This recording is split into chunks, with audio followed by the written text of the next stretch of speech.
This episode of Doc Talk is brought to you by First Bank.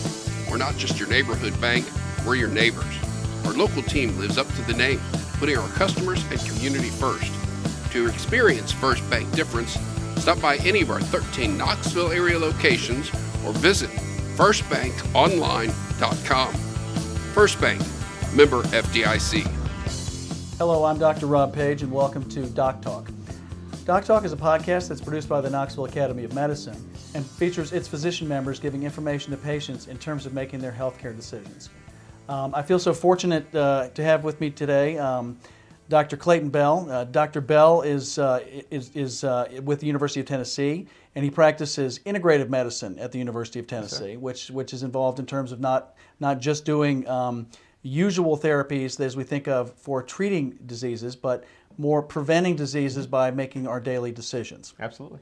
And we're here today to talk about neurologic overstimulation, which I'm certain that none of us are any sort of guilty of. You know, we constantly are practicing our mindfulness and taking our quiet time. But talk to us about what that means and what that means for our bodies. Sure, absolutely. Okay, so I'd like to start this by actually just being silent for a moment. How rare is that? Incredibly rare. I mean, incredibly rare, right? I mean, I'm a talker. We are constantly bombarded with information. And I want you to think about throughout your day, when was there any quiet time, literally?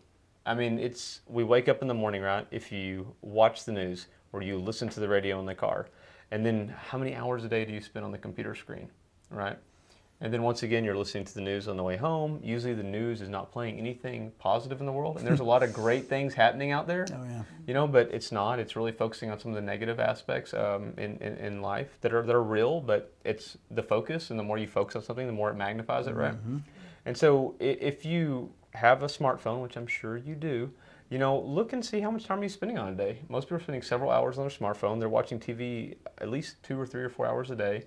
And then are constantly exposed to really negative, adverse emotions and information, whether it's social media, which has been linked now, we see, to a lot of psychological distress, especially amongst vulnerable populations. And teen girls. And teen girls, especially with suicide. I mean, it's really unbelievable. So what this essentially does is this constant bombardment of our neurological system puts us in a state of fight or flight. So it really leads us over more to the sympathetic part of our autonomic nervous system, which is the part of our nervous system, as you very well know, we're not really consciously in control of, right? Absolutely. And so that's fine if we're, let's say, crossing the street and a car is about to come out of the corner. We need to run across the street. And that was great back in the day when we were running from a saber-toothed tiger. What happens now is we live there. And so that leads to a lot of major medical conditions. So think about chronic stress conditions, chronic fatigue syndromes, autoimmune diseases, things like cancer, you know, getting colds, even getting the coronavirus. You could be susceptible to this because your immune system is dropped from constant stress. So we're not just talking about stress in terms of the way that we classically look at it as emotional stress or anxiety, or we're talking about stress that actually takes a real toll on our bodies in terms of the way that we're actually able to adapt. Absolutely, because you think about that. So, okay, so let's say it's an emotional stress, right? Like, let's say I'm really stressed out. Let's say okay, so let's just go back a year from now, right? Let's think about like the political scene a year ago. And I don't care who you voted for. I'm not going into any of that. But everybody was supercharged, right? So let's say that it's 9 o'clock at night or 10 o'clock at night and you watch the news, whatever your news of choice is, right? And then you're trying to go to bed. That's not going to happen. Okay, but what's going to happen is you're going to start kicking out different chemicals, right? You're going to kick out more cortisol out of your adrenal glands because your body thinks it's in danger. Okay, things like chronic cortisol are actually going to change, just say, your HPA axis, right? And that's going to be the hypothalamus pituitary adrenal axis. So over time, what happens is your amygdala grows in your brain, which is essentially your fear processing center, right? And that's there for a good reason too, but it becomes magnified.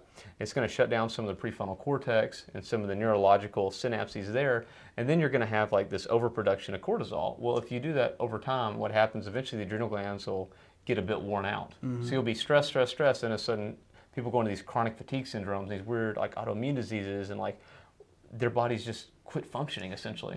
Because essentially what we're doing now is that we're putting ourselves into a chronic sense of just survival mode. Exactly, You know, exactly. so I mean, so we're survival mode all the time, which all the puts time. incredible amounts of stress, which Absolutely. as you say, classically, historic, or not necessarily historically, but more evolutionarily, is designed to preserve us. Yes, it's a good But we're thing. not supposed to be there all the time. No, and we tend to live there. And like you said, most of us don't have a daily mindfulness practice. Things like physical activity can definitely offset this. Good sleep at night can definitely offset this. But in our culture, there's this mentality, and especially amongst doctors, right? Like, I know it's better now, but even going through my medical training, people that didn't need to sleep much, and if you could get by for 4 or 5 hours a night, that was fine. And what we found is that's not the case at all. But, having a good night's sleep will offset that big cortisol rush. Physical activity will do it, but even in our culture too, we're such extremists, and the extremes are so celebrated that we can actually run ourselves in a digger hole by over-exercising, which I am very guilty of. Yep. So it's really fascinating. So we go from surviving one way to surviving the other way. Yeah, Yes. exactly. But the thing we really need to do is essentially shut it down and relax. But that's the thing that we don't do. Absolutely. So and the other thing that we touched on before we started talking was about how children are exposed to this. Yeah. And children, and not necessarily so much about political issues, but how they are constantly exposed to, even at a young age, about being in front of screens and being in front of televisions. And Sorry, I didn't interrupt you. No, it's fascinating. So it's something we talk about a lot. So my wife's actually a neurodevelopmental occupational therapist, and we have a 2-year-old right now. So this is huge for us, right? So she actually, the only screen time she's ever gotten in her whole life is FaceTime with the grandparents. Oh, wow. So we don't let her watch TV and that kind of stuff. 'Cause I just know. I wish I could have said that, but anyway. Well, I mean, it's just because I think some of the things that we've seen and we've experienced, and some of us have addictive personalities. And it was very novel when my kids were very young as well. Yeah. So and it's helpful, right? Like I grew up on computer, learning different, how to type and math skills on the computer and all that. Like I remember this Math Blaster game I played when I was a kid. Oh yeah. But anyway, now it's just this constant bombardment, and you look at social media, and the thing is, we know that it changes the neurological archetype or architecture of the brain.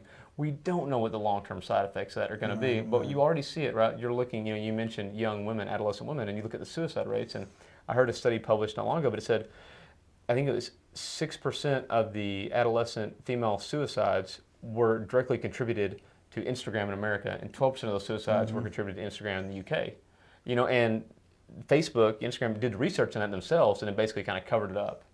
Which is really fascinating. So I'm not villainizing anything, but I'm saying it makes a lot of sense. If you're constantly looking at everybody else's perfect life, and then you examine your real life, well, that's a very distorted view of reality. And it's a constant sense of judgment all the time, Always. constantly. So we know about the things that exist. Now, if I were to come in and see you as a patient, now generally you would not necessarily see me as a patient, or one of your partners would not come in and see me as a patient, just to recommend to me about what I should be doing in terms of stress. But you would have general recommendations for any patient who comes in to see you about what sorts of things they should do. Sure, and I see a lot of patients that come in literally for chronic stress, and most of these people that I'm seeing for chronic stress are essentially like medical field, a lot of nurses. Nurses, I think, are more open to care than doctors. Doctors tend to be a little more like, they really like to pretend we have it together, right? But it's doctors, nurses, pharmacists, veterinarians, people that own businesses. So essentially, it's these very high functioning, executives or people that are making things happen. The problem is none of us have the bandwidth to excel in all the areas that we want to. And so instead of picking and choosing things that are really, really important to us, we essentially overload and bombard ourselves with everything, and we essentially run the car to juice. Right. But chronic stress is a part of not everybody's life. It's a part of most of our lives. And for instance, I see about half the patients I see have cancer, right? And most of those patients I see have a subpopulation of very, very high of breast cancer patients. And what I found, shockingly, I used to think that cancer was mainly related to diet, which it is, depending on the cancer you look at. But what I found with breast cancer is I think it's even more related to stress. If I see 100 women with breast cancer, 99 of them have either had some acute stressor in the 6 months previous to diagnosis, or they're under some chronic stress load, like they're a caregiver for a parent, or they are in a bad relationship with a partner, or what have you. And so it's really incredible how this touches every set of illnesses, not just the obvious ones. And so it's not necessarily anecdotal that when things in our lives, that when things happen in our lives that are bad, that necessarily that we end up with another, possibly a cancer diagnosis. That there actually may be a causal relationship. There definitely is. Yeah. So when you have like bad things that happen in your life, right? Let's say you're chronically stressed out. Well, that's going to literally decrease your white blood cell count, which are going to have things like natural killer cells that are going to fight out cancer. I mean, the truth is, we both have cancer right now. And hopefully we never know about it because our immune system picks it up, Right. it takes care of it. It's just like during cold season. We get exposed to cold viruses and flu viruses and probably coronaviruses on the daily. Hopefully though, we do mitigation, strategies that are going to decrease that, like washing our hands, not touching our face, wearing masks when we're out in public. This is the exception because we're having a little interview right now, but in general, when things are really high, I encourage you to do those practices for sure. Yeah. So we're kind of running out of time. Any sort of general recommendations you give to patients about ways that they could try to avoid this, or maybe to at least ameliorate it to some degree? Yeah. So if you have an obvious stress in your life, try to eliminate it. Right, like I think it was Walt Whitman said, dismiss that which insults your soul. So pick those out, get rid of them. I would take all the buzzers, alerts, alarms off your phone. I would not have your email directly to your phone, and definitely no like Facebook update post to your phone or anything like that. You need to work for it. Turn it off. So when you go home, have a cutoff time where you don't check your work emails after, say, 6 p.m. And, just make it very known to your partner. Say, if you don't work on the weekends, you don't work on the weekends. You're unavailable, right? So really have some... And I think it's something people are very hesitant to do because, the FOMO, the fear of missing out, and the fear of missing phone calls, and the fear of not being able to be available instantly really just really concerns people nowadays. Yeah. And go camping. Yeah. Go camping in a place that doesn't have cell phone service. That's an incredibly liberating experience. And then the other thing is how to build up your resiliency.